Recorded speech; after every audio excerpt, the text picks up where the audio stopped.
Full Story Manga Chapter 1140. Scopper Gaban.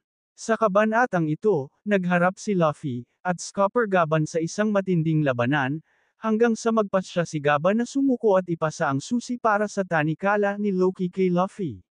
Sabay lumalabas ang bagong banta mula sa God's Knights, sina Saint Summers at Saint Killingham, na nagpositibo sa planong pagdukot sa mga giant children sa Walrus School.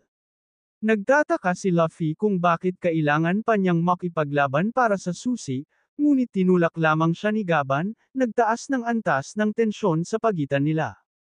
Tinanong ni Gaban kung kaya ba ni Luffy, kaya naglakas loob itong umatake.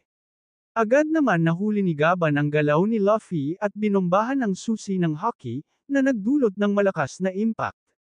Muling bumangon si Luffy, lalo pang nagalit ng mauna si Gaban sa pagsabing mas bagay ang sombrero kay Luffy kaysa sa helmet niya. Nang may binahagang insulto tungkol kay Shanks, nag-init ang ulo ni Luffy.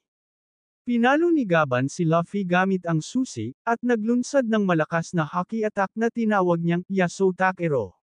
Ligtas na nablock ito ni Zoro gamit ang kanyang mga espada, na siya pang ang nakapaisip kay Gaban tungkol sa tibay ng Straw Hat Crew. Bigla namang nag-declare si Gaban ng yield, nagbigay ng susi sa kanila.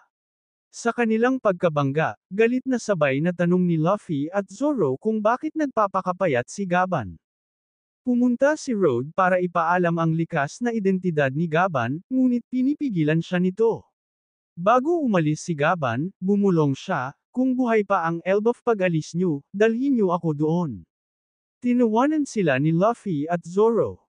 Nag-flashback si Gaban ng kausap ni Shanks tungkol kay Luffy, sinabi ni Shanks, gawin mo ang gusto mo, Gaban-san.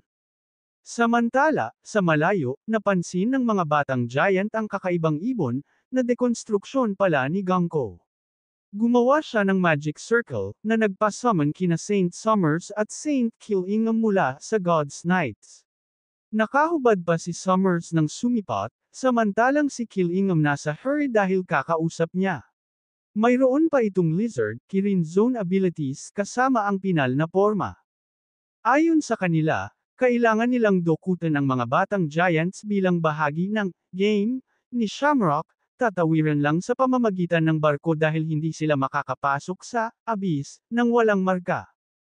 Ipinamalas muli ni Luffy ang kanyang Gear 5, na ipahayag ang tunay niyang katauhan bilang nika sa pamamagitan ni Vegapunk kay Bonnie. Nakontrol ni Bonnie ang mga pacifistas matapos malaman ang lihim ni Atlas tungkol sa kanila. Isang marahas na eksena ng saksakin si Vegapunk ni Saturn, agad na lumabas si Luffy para makipaglaban kay Kizaru. Sumiklab ang labanan at nabuhay ang Giant Warrior Pirates, sina Dory at Brogy, upang tulungan ang Straw Hats laban sa Buster Call. Bagaman napakahalaga ng Sun God Nika transformation sa manga, tinagurian ng ilang fans na, ruwan ito ng animation, tinamaan ng pacing at kalidad ng visuals ang iconic na sandali. Ngunit may nagbigay aliw, pagdating ni Dory at Brogy ang tinawag na, Giant Surprise, na bumawi sa energy ng episode.